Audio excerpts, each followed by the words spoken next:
Welcome back any fans. तो स्वागत है आप सभी का एक फारू वीडियो में। और फारू वीडियो इसलिए क्योंकि इस वीडियो में मैंने अपना सब कुछ डाल दिया है, अपना मेहनत, अपना रिस्क और तो और अपना चैनल भी। क्योंकि इस वीडियो को बनाने के बाद हो सकता है मेरे चैनल पर आ जाए कॉपीराइट स्ट्राइक, जिसकी 90% चांस है और ऑब्वियसली होगा ही यार, क्योंकि मैं दी legend demon slayer infinity castle arc के पहले मूवी को एक्सप्लेन करने वाला हूँ, जो कि अभी तक जापान को छोड़ के और किसी भी कंट्री में रिलीज नहीं हुआ। और मैं जो अपनी टेक्नोलॉजी को लगा के इसे अपने इंडिया में फैलाने की कोशिश कर रहा हूँ। जिस राह पे तुम चल रहे हो बेटा, एक दिन पूरी तरह फंसोगे।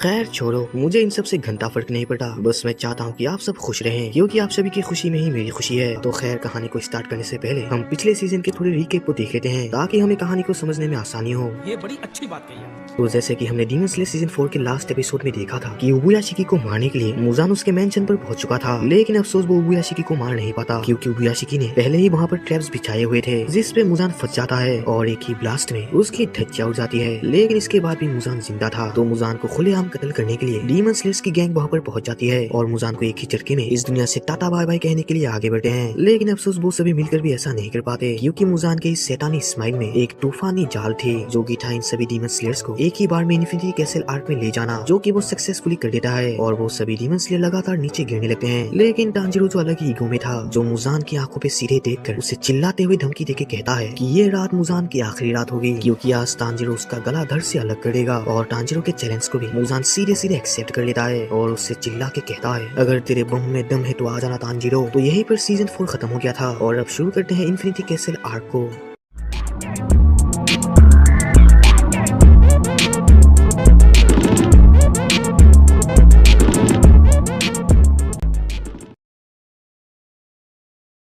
तांजीरो लगातार नीचे गिर रहा होता है और उसे कुछ समझ नहीं आ रहा था कि यहाँ चल क्या रहा है। और तांजीरो काफी तेजी से नीचे गिर रहा था, जिससे अगर वो जमीन के साथ टकराए तो उसकी जान भी जा सकती है। तो तांजीरो टकराने से बचने के लिए अपने ब्रीदिंग को यूज करने को सोचता है, लेकिन वहाँ पर हवा का बहाव काफी ज्यादा तेज था, जिससे तांजीरो अपने ब्रीदिंग को यूज नहीं कर पाता। लेकिन तभी कोई तांजीरो को पकड़ लेता है, जो कि वाटर हाशिरा ग्यू टामियो का होता है। ग्यू तांजीरो को बचा लेता है और तांजीरो ग्यू को थैंक्स बोलता है। और तभी तांजीरो के पीछे एक डीमन आ जाता है, जिसे तांजीरो वाटर ब्रीदिंग का फर्स्ट फॉर्म को यूज करके मार देता है। और तभी ग्यू तांजीरो को जोर से चिल्लाता है, क्योंकि तांजीरो के पीछे बहुत सारे डीमन आ चुके थे। लेकिन ग्यू और तांजीरो अपने वाटर ब्रीदिंग का थर्ड और सिक्स्थ फॉर्म को यूज करके उन डीमंस को बड़े ही आसानी से मार देता है। फिर तांजीरो को उल्टी जैसी लग रही थी, क्योंकि उसने बहुत दिनों के बाद वाटर ब्रीदिंग को यूज किया था। ग्यू ये देखकर हैरान होता है कि तांजीरो को अटैक से पहले ही पता चल गया था कि ग्यू कौन से फॉर्म का यूज करने वाला है, और उसी फॉर्म से रिलेटेड फॉर्म को तांजीरो अटैक करने के लिए यूज करता है। ये सब देखकर ग्यू कहता है कि तांजीरो तो एक पहुंचा हुआ खिलाड़ी है, और वो दोनों वहाँ से आगे बढ़ते हैं। दूसरी तरफ सर्पेंट हाशिरा ओबानाई और लव हाशिरा मित्सुरी बहुत सारे डीमंस के बीच फंस जाते हैं, लेकिन ओबानाई अपने सर्पेंट ब्रीदिंग का फिफ्थ फॉर्म को यूज करके उन सभी डीमंस को मार देता है। मित्सुरी ओबानाई की ऐसी फाइटिंग स्किल देखकर उसकी बहुत तारीफ करती है और वो काफी ज्यादा खुश भी होती है, क्योंकि ओबानाई उसकी इतनी चिंता करता है। और नेक्स्ट सीन में बहुत सारे डीमंस को मार के स्टोन हाशिरा ग्यूमे और मिस्ट हाशिरा मुइचिरो बड़े ही तेजी से आगे बढ़ रहे थे, और रास्ते में वो दोनों मास्टर कागाए के बारे में बात कर रहे थे कि कैसे उन्हें मास्टर कागाए ने जख्मी हालत पर संभाला था। और ये सब सोचकर मुइचिरो इमोशनल हो जाता है और काफी गुस्से से बोलता है, मैं कसम खाता हूँ मैं तुझे मार दूंगा और तुझे नर्क में भेज दूंगा। मुजान, तूने सिर्फ मेरे भाई को ही नहीं, हमारे मास्टर जो कि मेरे पिता जैसे थे, तूने उन्हें भी मुझसे ले लिया। और ये सब सुनकर ग्यू में भी गुस्सा हो जाता है और मुइचिरो को साहस देता है। और दूसरी तरफ हम विंड हाशिरा सानेमी को देखते हैं, जो कि बिल्कुल शांति से एक जगह पर बैठा हुआ था, और सानेमी खुद को ही कोसने लगता है, क्योंकि वो मास्टर कागाए की जान नहीं बचा पाया। तभी वहाँ पर एक डीमन आ जाता है और सानेमी अपने जगह पर बैठे हुए ही उस डीमन को मार देता है। लेकिन तभी उसके सामने और भी बहुत सारे डीमन आ जाते हैं और सानेमी गुस्से से कहता है कि ये डीमन तो एक के बाद एक बढ़ते ही जा रहे हैं। और हम सानेमी के फेस को देखते हैं और वो इतना ज्यादा गुस्सा होता है कि उसके आंखों से आंसू निकलने लगते हैं। और सानेमी कहता है, आ जाओ, मैं तुम सबको एक बार में ही खत्म कर दूंगा। और दूसरी तरफ हम इनोस्के को देखते हैं, जो कि अपने स्वॉर्ड को निकालकर बहुत सारे डीमंस को मार देता है। इनोस्के को ये तक नहीं पता था कि वो आखिर पहुंच कहाँ गया और आगे उसके साथ क्या होगा, लेकिन इनोस्के इस बात से बहुत खुश था कि उसे अपनी पूरी ताकत से डीमंस को मारने का मौका मिल रहा है। और दूसरी तरफ हम गेन्या को देखते हैं, जो कि इस अनजान जगह पर आकर काफी ज्यादा घबरा जाता है। और तभी हम जेनित्सु को देखते हैं, जो कि लगातार भाग रहा था। और तभी जेनित्सु को एक स्मेल आता है और वो कहता है कि वो शख्स जरूर उसके आसपास ही है, और जिस शख्स को वो ढूंढ रहा है वो उसे हरगिज माफ नहीं कर सकता। और जेनित्सु किसे ढूंढ रहा है ये तो हमें आगे पता चलेगा। और तभी हम इंसेक्ट हाशिरा शिनोबु को देखते हैं, जिसे कहीं से खून की स्मेल आ रही थी, और वो उस स्मेल के पीछे जाने लगती है। और तभी शिनोबु एक कमरे में देखती है, और तभी हम देखते हैं एक डीमन जो बहुत सारे इंसानों को मार के उन्हें खा रहा था। और हम देखते हैं वो डीमन और कोई नहीं बल्कि अपर मून 2 डोमा होता है, जो कहता है, अरे देखो तो यहाँ कौन आया है। अच्छा तो ये एक लड़की है, ये तो बहुत टेस्टी लग रही है। और फिर वो शिनोबू से कहता है कि शिनोबू तो देखने में काफी ज्यादा टेस्टी लग रही है, तो क्या वो शिनोबू को मार के उसे खा सकता है। तो अब हम शिनोबू के एक पास्ट को देखते हैं जहाँ पर शिनोबू रो रही होती है क्योंकि उसके सामने उसकी बड़ी बहन काने अपनी आखिरी सांसें ले रही थी। फिर काने शिनोबू से कहती है कि शिनोबू डीमन स्लेयर कॉर्प्स को छोड़ दे और एक नॉर्मल लड़की की तरह अपनी लाइफ खुशी से जिए और अपने लाइफ को एंजॉय करते हुए बूढ़े होके मरे। लेकिन शिनोबू रोते हुए बोलती है कि वो ऐसा हरगिज नहीं करेगी जब तक वो उस डीमन से अपना बदला ना ले ले। और वो काने से उस डीमन का हुलिया पूछती है और वो कहती है कि वो अपनी नॉर्मल लाइफ कैसे जी सकती है जिसके हाथों में उसकी बहन दम तोड़ रही हो और इस सब का बदला भी वो नहीं ले पाए। फिर काने बोलती है कि उस डीमन के सिर में एक ब्लड मार्क है और वो डीमन बहुत ही शांत प्रकार का है जो हर वक्त अपने चेहरे पर एक स्माइल रखता है। तभी एक घायल लड़की शिनोबू से मदद मांगती है तो डोमा उसे चुप रहने को बोलता है और उसके ऊपर अटैक कर देता है। लेकिन शिनोबू अपने कमाल की स्पीड से उस लड़की को बचा लेती है। शिनोबू की स्पीड देखकर डोमा भी हैरान होता है और शिनोबू से कहता है कि उसकी स्पीड तो लाजवाब है, क्या वो एक डीमन स्लेयर है। लेकिन तभी वो लड़की अपने आप ही कई हिस्सों में कट जाती है क्योंकि डोमा का वो अटैक इस लड़की के ऊपर लग गया था। शिनोबू ये देखकर हैरान होती है तो डोमा बोलता है कि वो उस लड़की के बारे में चिंता ना करे क्योंकि डोमा बाद में उस लड़की को पूरी तरीके से खा जाएगा। ये देखकर शिनोबू को अपनी बहन की बातें याद आती है। वो कहती है कि वो डीमन एक तेज धार की फैन जैसे हथियार का इस्तेमाल करती है। फिर डोमा कनाव से कहता है कि वो फाउंडर है इटर्नल पैराडाइज गर्ल का, तो उसकी ये ड्यूटी है कि वो अपने फॉलोअर्स को खुश रखे। ये सब सुनकर शिनोबू समझ जाती है कि उसके बहन को मारने वाला डीमन यही है। फिर शिनोबू डोमा से कहती है क्या इस तरीके से दूसरों को खुश रखना कहते हैं। वो लड़की अभी मदद मांग रही थी। इसके रिप्लाई में डोमा कहता है कि उस लड़की को तो उसने आजादी दे दी है क्योंकि वो लड़की बहुत दर्द में जी रही थी और अब उस लड़की को कोई भी दर्द महसूस नहीं होगा और ना ही वो किसी से डरेगी। असलियत में हर कोई इंसान मरने से डरता है, तो डोमा उन्हें मार के उन्हें इस डर से मुक्त करवा देता है। डोमा उसके फॉलोअर्स को मार के खा जाता है और उन्हें अपने अंदर पूरी तरीके से बसा लेता है। शिनोबू ये सब सुनकर गुस्से से बोलती है कि डोमा की सोच एक पागलपन है। ये सुनकर डोमा सरप्राइज होता है क्योंकि उन दोनों के पहले मुलाकात में ही शिनोबू इतनी कठोरता दिखा रही है। और फिर डोमा समझ जाता है कि जरूर शिनोबू को उसकी कोई कठोर पड़ाव परेशान कर रही है और उस पड़ाव के बारे में डोमा सुनना चाहता है। ये सुनकर शिनोबू भड़क जाती है और कहती है क्या उससे ये हारोई देखकर कुछ याद नहीं आ रहा, यह हारोई उसी का है जिसे डोमा ने मारा था। फिर डोमा को काने के बारे में याद आता है और वो कहता है वो लड़की जो फ्लावर ब्रीडिंग को यूज करती थी वो बहुत खूबसूरत और बहुत काबिल लड़की थी। मुझे इस बात पर अफसोस है कि मैं उस लड़की को मार के उसे पूरा नहीं खा पाया। ये सुनकर शिनोबू अपने इंसेक्ट ब्रीडिंग से डोमा के आंख पर अटैक कर देती है और शिनोबू इतनी ज्यादा फास्ट थी कि डोमा अपने हाथों से उसके अटैक को नहीं रोक पाया। लेकिन डोमा अपने ब्लड डीमन आर्ट से शिनोबू को दूर कर देता है और डोमा का थोड़ा अटैक शिनोबू को लग जाता है। उसका अटैक इतना ज्यादा ठंडा होता है कि वो एक ही पल में एक इंसान को जमा कर उसके टुकड़े टुकड़े कर सकता है। फिर डोमा शिनोबू की स्पीड की तारीफ करता है और कहता है कि वो अपने स्वॉर्ड को इस तरीके से घुसाकर ये लड़ाई नहीं जीत सकती क्योंकि एक डीमन को मारने के लिए उसका गला काटना पड़ता है। इसके रिप्लाई में शिनोबू कहती है उसे पता है कि वो अपने स्वॉर्ड को इस तरीके से घुसाकर नहीं जीत सकती, लेकिन बात अगर जहर की हो तो बाजी पलटा जा सकता है। तभी हम देखते हैं डोमा की आंख पर जहर फैल चुका था और वो नीचे गिर जाता है और जहर की वजह से खून की उल्टी करने लगता है। शिनोबू को यह डाउट था कि उसका ये जहर एक अपर मून के ऊपर काम करेगा या नहीं। फिर डोमा शिनोबू के जहर की तारीफ करता है लेकिन फिर वो उस जहर को धीरे धीरे एब्जॉर्ब करने लगता है और अब डोमा को पता चल गया था कि शिनोबू अपने जहर को अलग अलग टाइप में चेंज कर सकती है और वो ऐसा तब करती है जब वो अपने स्वॉर्ड को अपने कबर में घुसाती है। फिर डोमा हंसते हुए कहता है कि शिनोबू का जहर तो काफी पावरफुल है और वो शिनोबू के बाकी जहर को भी देखना चाहता है कि क्या वो उसके ऊपर काम करेगा। ये सुनकर शिनोबू लड़ने के लिए रेडी होती है और कहती है कि उसे ये पहले ही पता था कि उसका जहर एक अपर मून के ऊपर काम नहीं करेगा, तो वो इस बार अपने असली जहर का टेस्ट करवाएगी।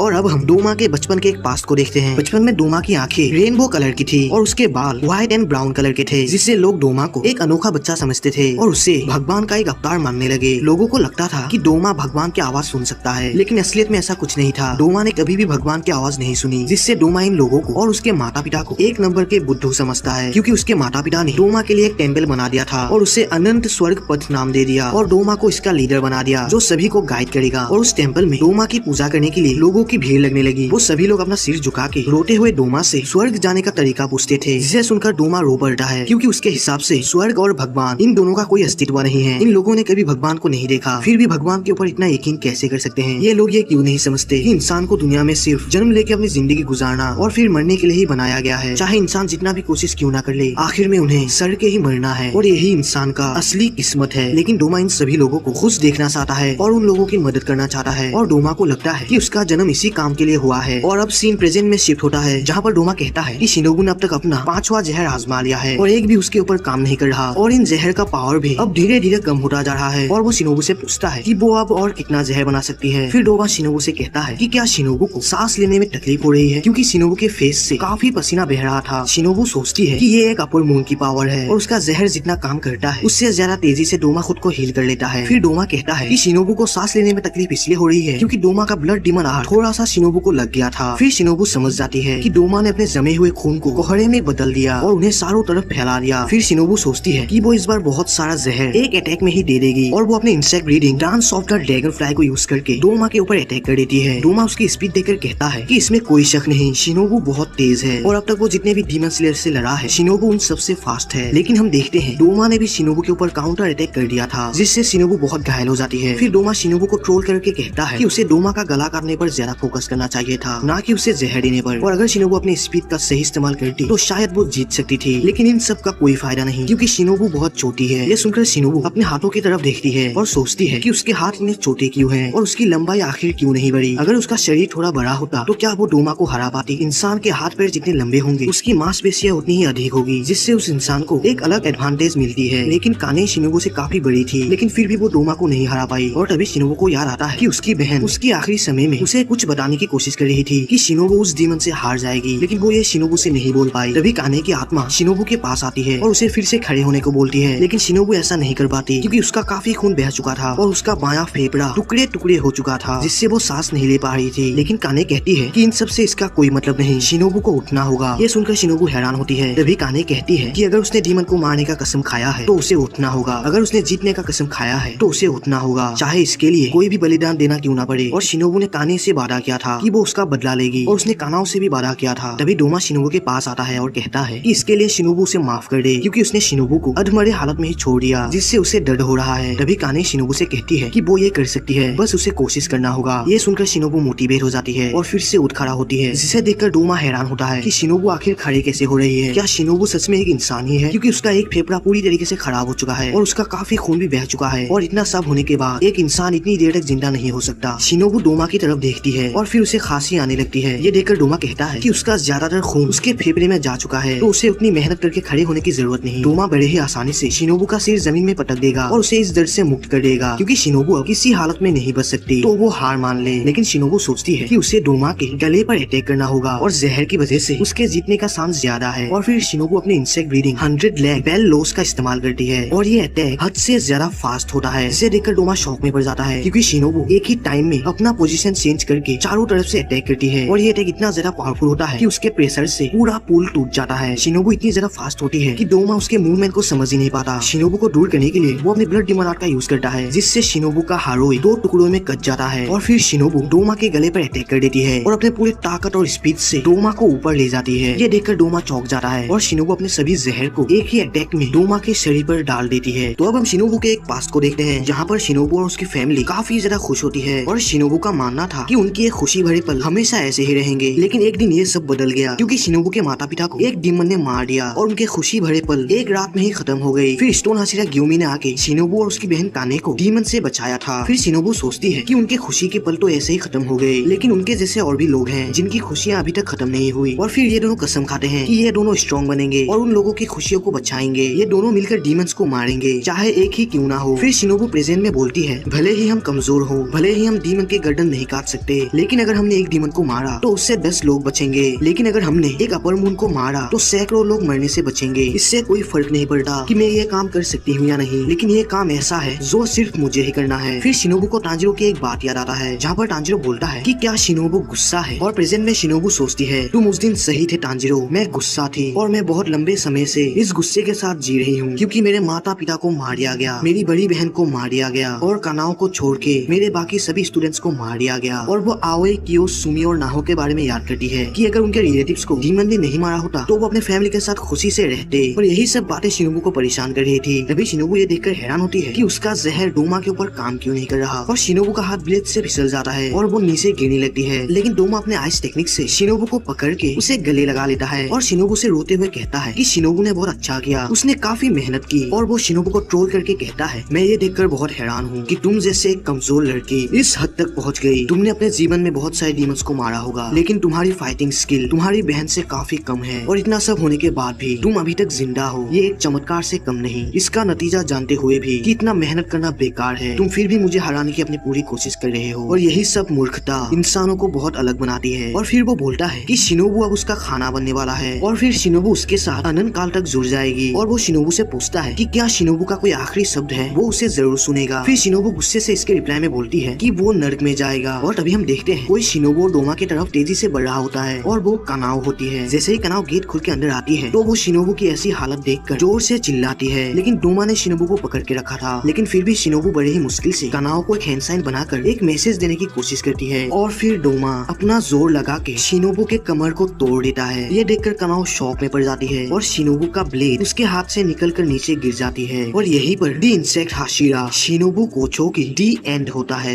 ये देखकर कनाओ गुस्से से पागल हो जाती है और जोर जोर से चिल्लाने लगती है। और फिर वो फ्लावर ब्रीडिंग का फोर्थ फ्रॉम सेफ फ्लावर रोप का यूज करके डोमा के ऊपर अटैक कर देती है। लेकिन डोमा बड़े ही स्पीड से अपना पोजीशन चेंज कर लेता है और फिर डोमा कनाओ से कहता है कि कनाओ उसको मारने के लिए काफी ज्यादा करीब थी और फिलहाल वो शिनोबू को एब्जॉर्ब कर रहा है, तो उसे उन दोनों के बीच नहीं आना चाहिए। ये सुनकर कनाओ और भी ज्यादा भड़क जाती है और फिर डोमा बोलता है कि क्या कनाओ उसके कोहरे वाले ब्लड डिमन आर्ट में नहीं फंस रही और शिनोबू ने उसके आखिरी समय में उससे अपने फिंगर से कुछ मैसेज दिया था, क्या उसने डोमा के पावर्स के बारे में बताया था। और फिर डोमा बोलता है कि ये सभी अपनी पूरी मेहनत करते हैं ये जानते हुए भी कि इन सब का कोई फायदा नहीं। और फिर वो शिनोबू के हेड क्लिप को लेकर कहता है और उसके लिए आज का रात काफी अच्छी रात है क्योंकि उसे एक के बाद एक नया खाना मिल ही रहा है। फिर कनाओ सोचती है कि उन सभी का मानना था वो जिससे प्यार करते हैं, जिसे मानते हैं और जिसे आदर करते हैं वो हमेशा जीवित रहते हैं, लेकिन ये सब एक कल्पना है। कोई भी आज तक ऐसा वादा नहीं कर पाया कि वो हमेशा जीवित रहेगा। और नेक्स्ट सीन में हम जेनित्सु को देखते हैं जो एक कमरे में आ चुका था। फिर जेनित्सु बोलता है मुझे पता है तुम यहाँ ही हो तो जल्दी बाहर आओ, तुम तो बस यहाँ पर चुप के बैठे हुए हो। तभी जेनित्सु के रिप्लाई में कोई बोलता है मुझसे बात करने का ये कोई सही तरीका नहीं है क्योंकि मैं तुम्हारा सीनियर हूँ, तुम में पहले से थोड़ा सुधार हुआ होगा लेकिन तुम अभी तक एक कमजोर और एक गंदे लड़के हो। बहुत दिनों बाद मिल रहे हैं जेनित्सु। और गाइस आप लोग मुझे कमेंट में बताना कि इस डीमन को हमने कहीं तो देखा था और इसे हमने कहाँ देखा था, ये आप लोग मुझे बताना। और इस डीमन के रिप्लाई में जेनित्सु गुस्से से बोलता है काइगा को अब जबकि तुम एक डीमन हो तो तुम अब मेरे सीनियर नहीं रहे। तो अब हम देखते हैं तांजिरो और ग्यू लगातार आगे बढ़ रहे थे लेकिन तभी तांजिरो के नीचे एक गेट ओपन होता है, लेकिन तांजिरो बड़े ही मुश्किल से गिरने से बच जाता है। फिर ग्यू तांजिरो को सावधानी बरतने को बोलता है और ये सब देखकर तांजिरो समझ जाता है कि ये कैसल ग्यू और तांजिरो को अलग करने की कोशिश कर रहा है ताकि ये मुजान के पास नहीं पहुंच पाए। और तांजिरो को ये नहीं पता कि लेडी टमायो मुजान के साथ कितनी देर तक टिक पाएगी, तो इन दोनों को जल्दी से जल्दी मुजान के पास पहुंचना होगा। लेकिन तभी कासुगा क्रू आके ये अनाउंसमेंट करता है कि शिनोबू कोचो अपर मून 2 के साथ लड़ते हुए मारी गई। ये सुनकर ग्यू और तांजिरो शॉक में पड़ जाते हैं और तांजिरो को शिनोबू की कुछ मेमोरीज याद आती है और उसकी आंखों से आंसू बहने लगता है। फिर ग्यू ये नोटिस करता है कि इन कासुगा क्रोस के गर्दन पे एक अजीब तरह की कागज लगी हुई थी और ये संदेश पहुंचाने में पहले से काफी तेज हो गए थे। और तभी हम 3 नए कैरेक्टर को देखते हैं और ये तीनों मास्टर कगाए के ही बच्चे होते हैं। इसका नाम है उबुयाशी किरिया जो कि 8 वर्ष की उम्र में ही उबुयाशी की फैमिली का हेड बन गया और डीमन स्लेयर कॉर्प्स का लीडर बन गया क्योंकि ये उबुयाशी की फैमिली का सबसे बड़ा बेटा है। और किरिया की 2 बहनों के नाम कुइना और कनाता होता है और इनकी बाकी 2 बहन मास्टर कगाए और उनकी माँ के साथ उबुयाशी की मेंशन में मारे गए। ये तीनों अपने काम में लग जाते हैं और इन्फिनिटी कासिल का एक मॉडल मैप बनाते हैं जिससे वो मुजान तक पहुंच सके। असलियत में इन तीनों ने यूशिउरो के ब्लड डिमन आर्ट को यूज करके एक पेपर के जरिए उनके और कासुगा क्रोस के बीच एक लिंक बना लिया था जिससे इन्फिनिटी कासिल का सभी जानकारी इन तीनों को यहाँ मिल रहा था। किरिया जल्दी सभी कासुगा क्रोस को इन्फिनिटी कासिल का चक्कर लगाने को बोलता है और चारों तरफ उनकी आंखें फैलाने को बोलता है और अभी तक मुजान ने अपना पोजीशन चेंज नहीं किया था, तो किरिया सभी डीमन स्लेयर्स को नॉर्थ की तरफ जाने को जानकारी देने को बोलता है। तभी कुइना बोलती है कि जेनित्सु का सामना अपर मून 6 के साथ हो गया है। तभी हम जेनित्सु और काइगाकू को देखते हैं जहाँ पर काइगाकू जेनित्सु से बोलता है कि जेनित्सु अभी तक थोड़ा सा भी नहीं बदला और फिर वो जेनित्सु को चिढ़ा के कहता है कि वो अभी तक एक चिकन पॉक्स की तरह ही लगता है और वो पहले की तरह बहुत कमजोर है क्योंकि जेनित्सु फर्स्ट फॉर्म के अलावा दूसरे फॉर्म्स को यूज नहीं कर सकता। लेकिन जेनित्सु एक सिग्मा टाइप से रिप्लाई देता है कि काइगाकू की औकात तो लोअर मून तक ही है, उसे तो बस अपर मून की खाली जगह पूरी करने के लिए रखा गया है। इसके रिप्लाई में काइगाकू बोलता है तो छोटा बच्चा आखिर बात करना सीख ही गया। फिर जेनित्सु बोलता है कि काइगाकू एक डीमन क्यों बना क्योंकि वो तो एक थंडर ब्रीदिंग यूजर था। फिर काइगाकू हंसते हुए बोलता है कि जेनित्सु को इससे कोई लेना देना नहीं। ये सुनकर जेनित्सु बहुत गुस्सा हो जाता है और बोलता है कि अगर वो डीमन नहीं बना होता तो उनके दादाजी ने खुद को नहीं मारा होता। तभी हम जेनित्सु के दादाजी जिगोरो के लाश को देखते हैं जो कि खून से लथपथ हुआ था। फिर जेनित्सु बोलता है कि दादाजी ने अपने पेट को चीर डाला और खुद को एक दर्दनाक मौत दिया। वो बहुत देर तक दर्द से तड़पते रहे। काश कि उस दिन कोई उनके पास होता जो उनके गले को काट के उन्हें इस दर्द से मुक्त कर देता। उन्होंने खुद को ऐसी दर्दनाक मौत इसलिए दी क्योंकि वो थंडर ब्रीदिंग यूज करते थे और वही थंडर ब्रीदिंग आज डीमन के पास चली गई। और इसके रिप्लाई में काइगाकू हंसते हुए बोलता है मुझे इससे कोई मतलब नहीं। क्या इस बात को लेके मुझे दुखी होना चाहिए या फिर मुझे पश्चाताप करना चाहिए? और मैं इस बात पर एक भी शब्द नहीं सुनना चाहता। मुझे इससे कोई परवाह नहीं क्योंकि मैं उन्हीं लोगों के साथ रहूंगा जिन्हें मेरी काबिलियत पर भरोसा है। और असलियत में मुझे इस बात से बहुत राहत मिल रही है कि वो बुढ़ा एक दर्दनाक मौत मरा। मैंने उसे खुश करने की बहुत कोशिश की लेकिन उसने मुझे कभी अपने काबिल समझा ही नहीं। वो सिर्फ एक घटिया बुढ़ा है जो सिर्फ तुम जैसे गंदे और कमजोर को अपने काबिल समझता है। ये सुनकर जेनित्सु काफी ज्यादा गुस्सा हो जाता है और कहता है दादाजी बुरे नहीं थे, चाहिए, और अगर मैं गंदा हूँ तो तुम एक कचरा हो। हाँ, मैं सिर्फ फर्स्ट ब्रीडिंग को यूज कर सकता हूँ, लेकिन तुम फर्स्ट ब्रीडिंग को छोड़ के बाकी सभी ब्रीडिंग का यूज कर सकते हो। दादाजी की मौत एक पेनफुल मौत थी और वो इतने लकी भी नहीं थे कि उन्हें अपने काबिल का स्टूडेंट मिल सके।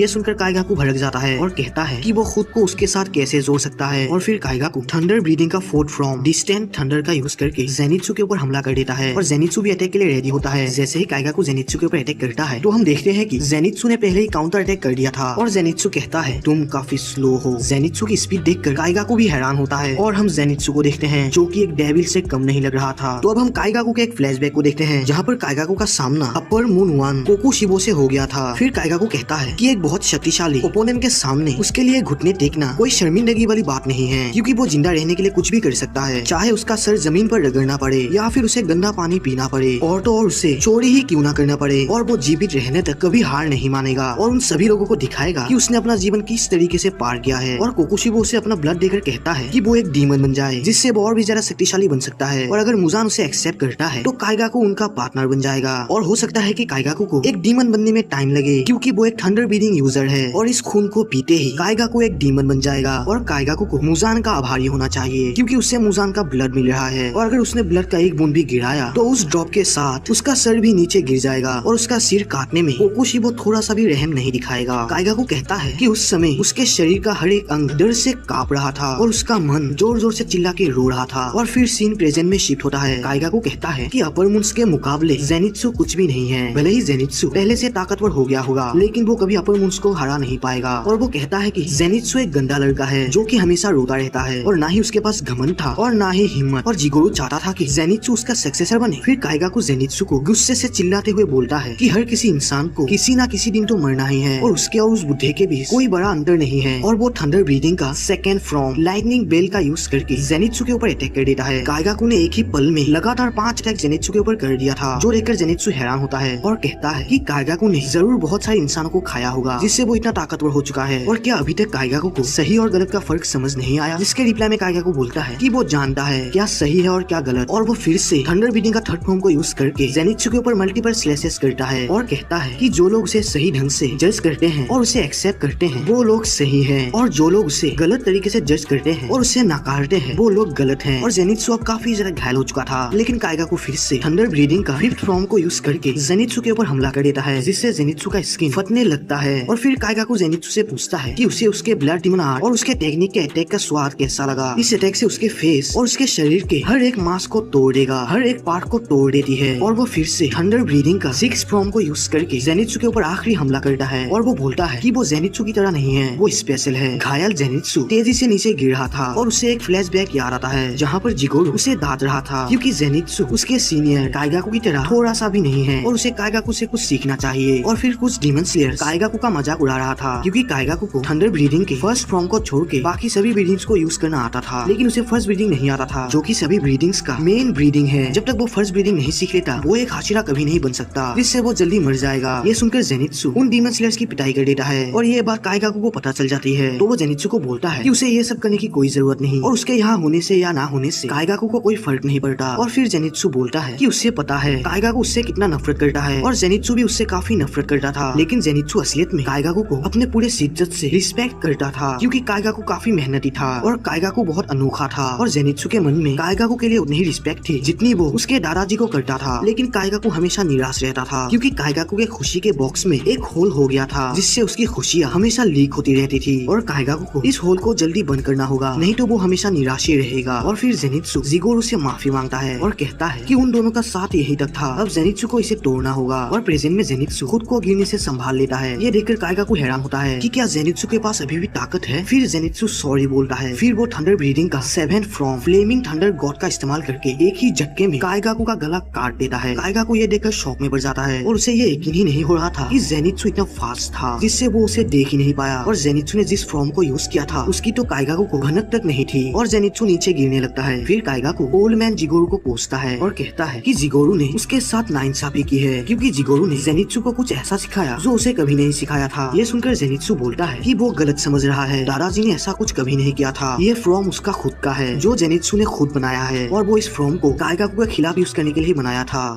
तो अब जेनित्सु और काइगा को नीचे गिर रहे थे। काइगा को ये मानने को तैयार ही नहीं था कि थंडर ब्रीदिंग का तो सिर्फ 6 फॉर्म है और जेनित्सु में से सिर्फ फर्स्ट फॉर्म को ही यूज कर सकता था, लेकिन उसने अपना खुद का एक 7th फॉर्म बना दिया। काइगा को ये मानने को तैयार ही नहीं था कि वो जेनित्सु जैसे एक कमजोर डीमन स्लेयर से हार गया, लेकिन वो फिर खुद को तसल्ली देके कहता है कि वो इस लड़ाई में नहीं हारा क्योंकि जेनित्सु भी उसके साथ नीचे गिर रहा था। अगर जेनित्सु इतनी तेजी से फ्लोर के साथ टकराए तो उसकी मौत तो तय है। तभी काइगा के पास अचानक से यूचिरो आ जाता है और काइगा से कहता है कि जो लोग दूसरों की मदद करते हैं तो एक दिन उनकी भी मदद होती है, लेकिन काइगा ने किसी की भी मदद नहीं की थी, जिसके कारण उसे अकेले ही मरना होगा। और फिर वो जेनित्सु को बचा के ऊपर की तरफ ले जाता है। अब जेनित्सु घायल हालत में अपने सपने में एक जगह को देखता है जहाँ पर दो साइड में जेनित्सु और उसके दादाजी खड़े थे। फिर जेनित्सु रोते हुए दादाजी से बोलता है कि उसे बहुत अफसोस है क्योंकि वो काइगा को सही रास्ता नहीं दिखा पाया, और दादाजी ने जेनित्सु को बहुत सारे लेटर्स भी लिखे थे और जेनित्सु ने इन लेटर्स का रिप्लाई नहीं दिया क्योंकि वो हाशिरा बनने के बाद इन लेटर्स का रिप्लाई देना चाह रहा था। और फिर वो खुद को कोसने लगता है कि अगर वो दादाजी के आसपास होता तो शायद काइगा को कभी डीमन नहीं बनता। और फिर वो दादाजी से माफी मांगता है क्योंकि उसने दादाजी के पैसे भी नहीं लौटाए थे। और फिर वो कहता है कि क्या दादाजी जेनित्सु से नफरत करता है क्योंकि वो जेनित्सु के बातों का एक भी रिप्लाई नहीं दे रहा। और वो दादाजी के पास जाने की कोशिश करता है, लेकिन वहाँ के फ्लावर्स जेनित्सु के पैरों को जकड़ लेते हैं। और तभी जेनित्सु के दादाजी जिगोरो बोलते हैं कि जेनित्सु उनका शान और उनका खुशी है। और ये सुनकर जेनित्सु रो पड़ता है। और फिर सीन प्रेजेंट में शिफ्ट होता है जहाँ पर योशिरो जेनित्सु की मरम पट्टी कर रहा था और वहाँ पर कुछ डीमन स्लेयर के साथ मुराता भी था, जो जेनित्सु को देखकर ही पहचान जाता है और उसे जल्दी से ठीक करने को बोलता है। और फिर योशिरो मुराता को चुप रहने को बोलता है और उसके काम पर ध्यान देने को बोलता है। ये सुनकर मुराता गुस्सा हो जाता है और योशिरो से उसका रैंक पूछता है। अगर उसका रैंक मुराता से कम हुआ तो वो उसे पीट देगा, लेकिन योशिरो बोलता है कि उसे रैंक के बारे में कुछ भी पता नहीं है क्योंकि वो एक डीमन है। और फिर योशिरो बोलता है कि जेनित्सु का सामना जिस अपर मून से हुआ जरूर वो बहुत कमजोर था, जिसके वजह से जेनित्सु आज जिंदा है। ये सुनकर मुराता और भी ज्यादा भड़क जाता है और योशिरो को चुप रहने को बोलता है। और मुराता की चीख से वहाँ पर बहुत सारे डीमन आ जाते हैं। और तभी हमें योशिरो के बारे में बताया जाता है। योशिरो पहला एक ऐसा डीमन है जिसे मुजान ने नहीं बनाया था, बल्कि उसे लेडी टमाओ ने बनाया था। और टमाओ ने उसे डीमन स्लेयर की ड्रेस पहना के बाकी डीमन स्लेयर के साथ मिला दिया था ताकि वो इस मिशन में बाकी डीमन स्लेयर्स की हेल्प कर सके। और योशिरो एक हूबहू इंसान की तरह दिखता था तो उसे कोई भी पहचान नहीं सकता। दूसरी तरफ मुराता और बाकी डीमन स्लेयर्स इन डीमंस को अभी तक मार ही नहीं पा रहा था। और तभी योशिरो अपने ब्लड डीमन आर्ट का यूज करके एक कासुगाई क्रो की हेल्प से ये पता लगा लेता है कि टांजिरो और ग्यो के पास एक अपर मून डीमन आ रहा है। दूसरी तरफ टांजिरो और ग्यो मुजान को अभी तक ढूंढ रहे थे। फिर टांजिरो बोलता है कि क्या वो दोनों किसी अपर मून की तरफ भाग रहे हैं। और फिर टांजिरो शिनोबु को कसम देके बोलता है कि वो सभी जरूर जीतेंगे। और तभी वहाँ पर कोई ऊपर के कमरे को तोड़ते हुए टांजिरो और ग्यो की तरफ बढ़ रहा था, जिसकी वजह से वहाँ पर भूकंप आने लगती है और वो तेजी से इन दोनों की तरफ आ रहा था। और तभी टांजिरो को एक स्मेल आती है जिससे वो समझ जाता है कि कौन इन दोनों के पास आ रहा है। और तभी ऊपर का छत फटने लगता है और ग्यो टांजिरो को वहाँ से हटने को बोलता है। और तभी वहाँ पर कोई एंटर करता है और ये अपर मून 3 आकाजा होता है, जो टांजिरो से कहता है कि उन दोनों को मिले हुए बहुत दिन हो गए। और आकाजा ये देखकर हैरान था कि टांजिरो जैसा कमजोर डीमन स्लेयर अभी तक जिंदा है। और फिर वो टांजिरो का नाम लेता है और उसके ऊपर अटैक कर देता है। और टांजिरो भी आकाजा का नाम जोर से चिल्लाता है और काउंटर अटैक के लिए रेडी होता है। और नेक्स्ट सीन में हम एक ककून जैसे एक चीज को देखते हैं और वहाँ पर लेडी टमायो भी थी। और टमायो को ये ककून धीरे धीरे एब्जॉर्ब कर रहा था और टमायो के पास बचने का कोई भी चारा नहीं था, तो वो मदद की पुकार लगाने लगती है। असलियत में इस ककून के अंदर मुजान घुसा हुआ था।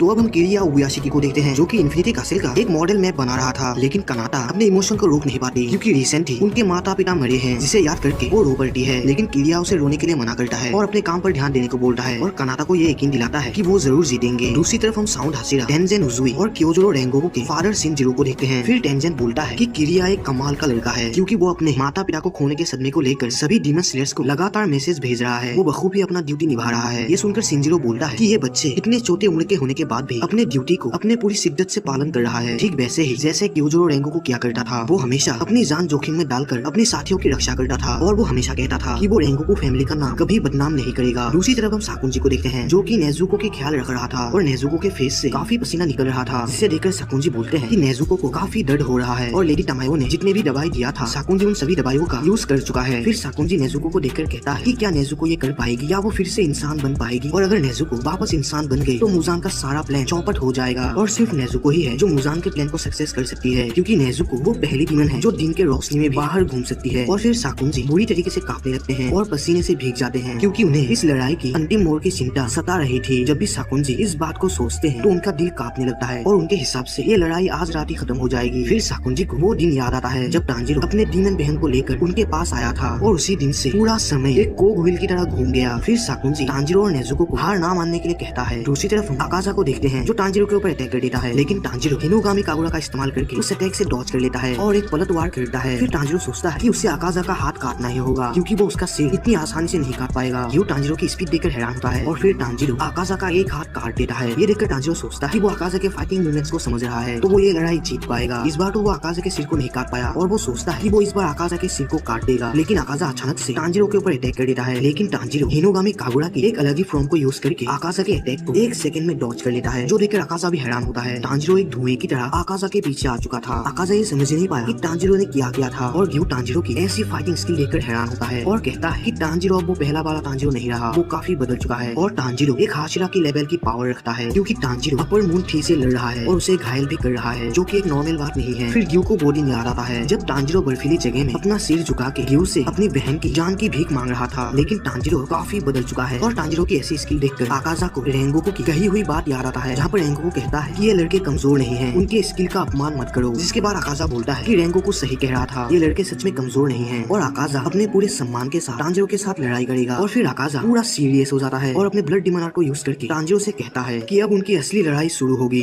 तो अब ग्यू वाटर ब्रीदिंग के थर्ड फॉर्म को यूज करता है और आकाजा के ऊपर अपने पूरी तेजी से अटैक कर देता है। और ग्यू की ऐसी फाइटिंग स्किल देखकर आकाजा भी उससे काफी इंप्रेस होता है, क्योंकि उससे पूरे 5 साल हो गए थे एक वाटर हाशिरा से लड़े हुए। और आकाजा अपने ब्लड डिमन आर्ट से ग्यू के ऊपर मल्टीपल पंचेस करता है, लेकिन ग्यू वाटर ब्रीदिंग के 11th फॉर्म को यूज करके उन सभी अटैक्स को डॉज कर लेता है, जिसे देखकर आकाजा कहता है कि उसने ऐसा पहले कभी नहीं देखा। और उसने जब आखिरी वाटर हाशिरा को मारा था तो उसके पास भी ऐसी टेक्निक्स नहीं थी। तभी तांजिरो हिनोगामी कागुरा से आकाजा के ऊपर अटैक कर देता है, लेकिन आकाजा इससे बड़े ही आसानी से डॉज कर लेता है। तांजिरो ये देखकर हैरान हो जाता है। तभी आकाजा तांजिरो के पीछे आकर उसे मारने वाला होता है। तांजिरो इससे बचने के लिए हिनोगामी कागुरा का इस्तेमाल करने वाला होता है, लेकिन तभी ग्यू वाटर ब्रीदिंग के 2nd फॉर्म को यूज करके आकाजा का हाथ काट देता है, लेकिन आकाजा उससे 23 रीजेनरेट कर लेता है। ये देखकर ग्यू आकाजा के ऊपर फिर से अटैक करता है और तांजिरो आकाजा के पैर को काटने की कोशिश करता है, लेकिन आकाजा इसे देख लेता है और तांजिरो के ऊपर एक जानलेवा हमला करता है। तांजिरो इससे बचने की कोशिश करता है, लेकिन उसे थोड़ा अटैक लग गया था, जिससे उसके नाक और मुंह से खून बहने लगता है। दूसरी तरफ ग्यू आकाजा के ऊपर अटैक कर देता है और आकाजा ग्यू की स्किल देखकर बहुत इंप्रेस होता है और उसे उसका नाम पूछता है, क्योंकि आकाजा ग्यू के नाम को हमेशा याद रखेगा। ग्यू बोलता है कि वो किसी डीमन को अपना नाम नहीं बताएगा और ग्यू को बात करना पसंद नहीं, तो उसे ये सब घिनौना लगता है। और इसके रिप्लाई में आकाजा कहता है कि उसे तो बात करना बहुत पसंद है और जब तक ग्यू अपना नाम आकाजा को नहीं बताएगा वो तब तक उसे पूछता ही रहेगा। फिर आकाजा ग्यू के ऊपर एक किक मार देता है, लेकिन ग्यू अपने तलवार से उसे डॉज कर लेता है, लेकिन आकाजा अपने ब्लड डिमोनार को यूज करके ग्यू के ऊपर मल्टीपल किक मारता है, जिसके प्रेशर से ग्यू बहुत दूर जाके गिरता है। तांजिरो ये देखकर ग्यू का नाम जोर से चिल्ला देता है, जिससे आकाजा को ग्यू का नाम पता चल जाता है और वो तांजिरो के ऊपर अटैक कर देता है। जिससे बचने के लिए तांजिरो हिनोगामी कागुरा का इस्तेमाल करता है, लेकिन तांजिरो को फिर से थोड़ा अटैक लग जाता है और वो दूर जाके गिरता है। और आकाजा तांजिरो की तारीफ करता है और कहता है कि उसने खुद को बहुत इंप्रूव किया, क्योंकि जिस राह क्योजोरो रेंगोकू मरा था तो उस टाइम तो तांजिरो जमीन पर गिरा हुआ एक कमजोर इंसान था और अब तांजिरो पहले से बहुत ताकतवर हो गया है। तो अब आकाजा उसे मारने के लिए उतावला हो रहा है और वो कहता है कि उसे बहुत खुशी है कि क्योजोरो उसी रात मारा गया। बेशक वो बहुत ताकतवर था, लेकिन उसका दिमाग मूर्खता से भरा हुआ था, क्योंकि वो डीमन नहीं बना। तांजिरो ये सुनकर बहुत भड़क जाता है और आकाजा से कहता है कि मूर्खता तो आकाजा के दिमाग में भरा हुआ है और वो रेंगोकू के बारे में एक भी और शब्द नहीं सुनेगा। आकाजा कहता है कि वो तो सिर्फ तांजिरो और रेंगोकू की तारीफ कर रहा है। इसके रिप्लाई में तांजिरो कहता है कि आकाजा का कोई हक नहीं रेंगोकू के बारे में कोई भी बात भला बुरा कहना, क्योंकि आकाजा जब चाहे किसी के मुंह में ठोक देता है, चाहे वो कोई भी इंसान हो। आकाजा कहता है कि तांजिरो को कोई गलतफहमी हुई है, वो तो सिर्फ उन्हीं लोगों के मुंह में ठोकता है जो बहुत कमजोर होते हैं। फिर आकाजा थोड़ा निराश हो जाता है और कहता है वो कमजोरों से सख्त नफरत करता है और उसके हिसाब से कमजोरों को तो इस दुनिया से पूरा मिटा देना ही चाहिए। तांजिरो कहता है कि आकाजा बहुत गलत है, क्योंकि अब आकाजा यहाँ पर जिंदा खड़ा है। इसका मतलब है जब बच्चे छोटे होते हैं तो वो बहुत कमजोर होते हैं और उन्हें प्रोटेक्ट करने के लिए किसी की मदद की जरूरत होती है। और आकाजा भी ठीक ऐसा ही है, क्योंकि जब आकाजा बच्चा था तो उसे किसी न किसी ने तो प्रोटेक्ट किया होगा और उसे जीने का रास्ता दिखाया होगा, जिसके कारण आज वो जीवित है। और ताकतवरों को हमेशा कमजोरों की मदद करना चाहिए, जिससे कमजोर लोग ताकतवर बन पाएंगे और वो भी आगे चल के कमजोरों की मदद करेंगे और उनकी रक्षा करेंगे। और यही प्रकृति का नियम है। ये सुनकर आकाजा कहता है कि तांजिरो का सोचने का तरीका अलग है और आकाजा तांजिरो की एक भी बात और नहीं सुनेगा।